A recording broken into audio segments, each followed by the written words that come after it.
Bonjour et bienvenue chers téléspectateurs de Zarin International Television. Je suis Françoise Giroux et je suis ici pour vous apporter les dernières nouvelles de cette heure. Banque Mohammad Ishaq Dar et Amir Khan Muttaqi, les ministres des Affaires étrangères de la Chine, du Pakistan et des talibans, se sont rencontrés à Pékin. Lors de cette rencontre, ils ont discuté de la sécurité régionale et de la coopération économique et sont parvenus à un accord sur l'expansion du corridor économique Chine-Pakistan vers l'Afghanistan.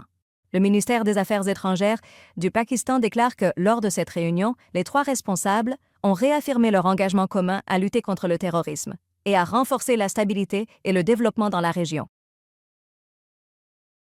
Parallèlement, Ishaq Dar, ministre des Affaires étrangères du Pakistan, a rencontré aujourd'hui à Pékin Amir Khan Muttaqi, chef par intérim du ministère des Affaires étrangères des talibans. Lors de cette rencontre, l'accent a été mis sur les relations bilatérales, notamment le renforcement des interactions diplomatiques, le commerce et la facilitation du transit entre les deux pays.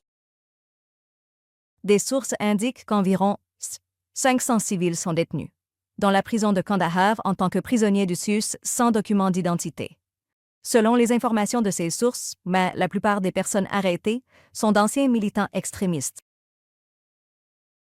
Le gouverneur taliban de Balkh a demandé aux responsables gouvernementaux d'appliquer pleinement les lois des talibans.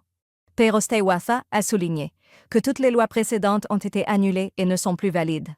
Il n'est pas clair ce que cette position proche de Batul Kondardeh signifie. Quelles sont ces nouvelles lois? Jusqu'à présent, ce groupe n'a rédigé ni annoncé aucune constitution officielle. Suite à l'explosion d'une mine de charbon dans la vallée de Souf. À Samangan, 7 ouvriers ont perdu la vie et 2 autres ont été blessés. Cette explosion s'est produite dans la nuit de mardi, vers minuit. Le porte-parole du commandement de la police talibane à Samangan déclare que les corps des ouvriers décédés ont été remis à leurs familles. Les autorités locales talibanes n'ont donné aucune explication sur la cause de l'explosion. Le Washington Post a rapporté que l'administration Trump utilise le budget de l'aide étrangère pour l'évacuation des réfugiés afghans. Selon ce rapport, l'administration Trump prévoit d'allouer 250 millions de dollars du budget de l'aide étrangère à l'évacuation des réfugiés. Une source a déclaré à ce journal que les Afghans seraient probablement le premier groupe à être évacué des États-Unis dans le cadre de ce plan.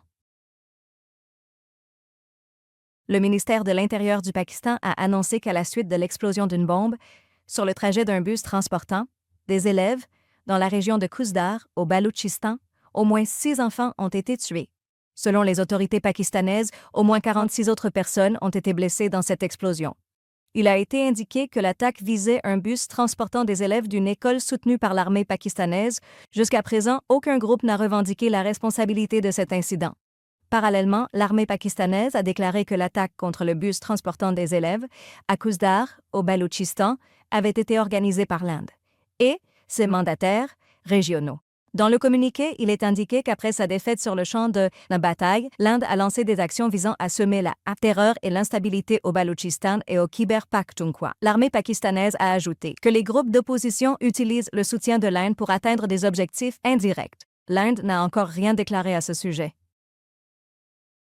Alors que l'administration Trump a reculé sur l'imposition de nouvelles sanctions contre la Russie, l'Ukraine tente d'encourager l'Union européenne à adopter une approche plus indépendante et agressive.